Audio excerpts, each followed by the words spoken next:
Nagbitiw si NBI Director Nonatos Rojas matapos magpasaring si Pangulong Noynoy Aquino na wala na siyang tiwala sa National Bureau of Investigation. Lumutang ang impormasyon na may dalawang mataas na opisyal ng NBI na sinasabing nagtimbre kay Janet Napoles na siya'y dadamputin na para hindi siya mahuli kaagad ng mga otoridad ay naitimbre kaagad po kay Napoles.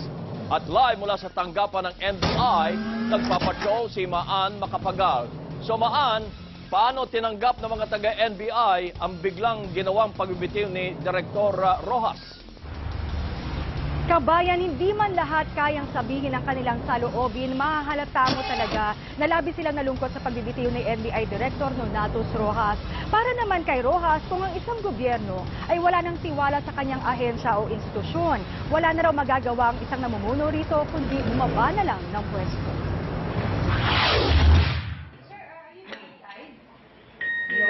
Kalagitnaan ng panayam ng media kanina nang sabihin ni NBI Director Nonatos Rojas na nagbitiw na siya. It's an honorable thing to do. The NBI Director has to give way for the in-person investigation to proceed. Kasunod ito ng pahayag ni Pangulong Noynoy Aquino na wala na siyang tiwala sa ahensya dahil sa impormasyong dalawang mataas na opisyal nito ang nagtitimbre kay Janet Lim Napoles kaya hindi ito mahuli-huli. As head of this institution, I will be answerable also for the lapses and even the offenses of my people. Ayon pa kay Rojas, sa pahayagan na lang niya nabasa ang mga aligasyon na ikinalungkot ng ahensya. Hindi natin din maiwasan that some of our people really felt sad about how we were pictured in the media. Dating Regional State Prosecutor, may isang taon ding nanungkulan si Rojas sa NBI. Ayon kay DOJ Secretary Leila de Lima, kontento naman siya sa performance ng NBI sa ilalim ng pamumuno ni Rojas. It goes to show na meron siyang delikadesa.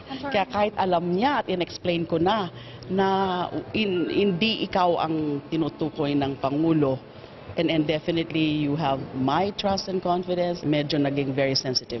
Ayon pa kay De Lima, ang Deputy Directors ng NBI ang dapat na mag-courtesy resignation.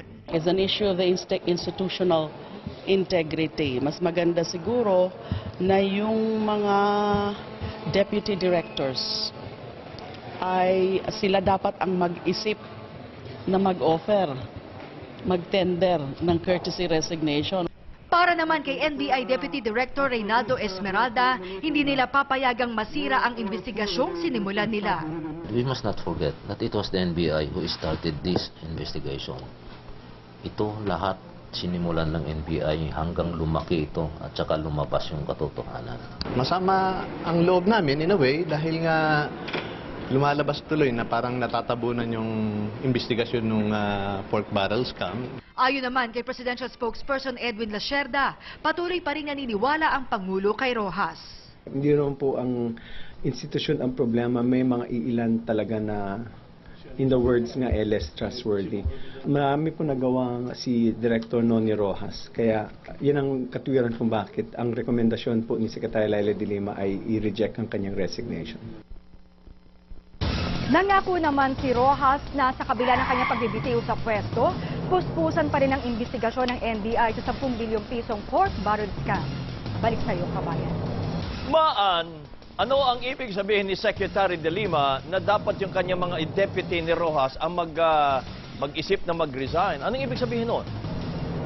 Siguro ang sinasabi niya, kabayan, siguro out of delikadesa kung ang mismong director ng NBI ay nakaisip na mag-resign. Dapat din siguro sumunod yung mga opisyales na sa NBI at para nga naman mabigyan ng daan yung investigasyon. Pero ayon naman sa ilang deputy directors na nakausap natin, dahil career officials sila, hindi naman daw dapat pa na mag-resign ang ilan sa kanila at makikipag-cooperate naman sila sa investigasyong gagawin ng kung ano man ahensya, kung hindi man manggaling mismo sa loob ng NBI. Kabayan?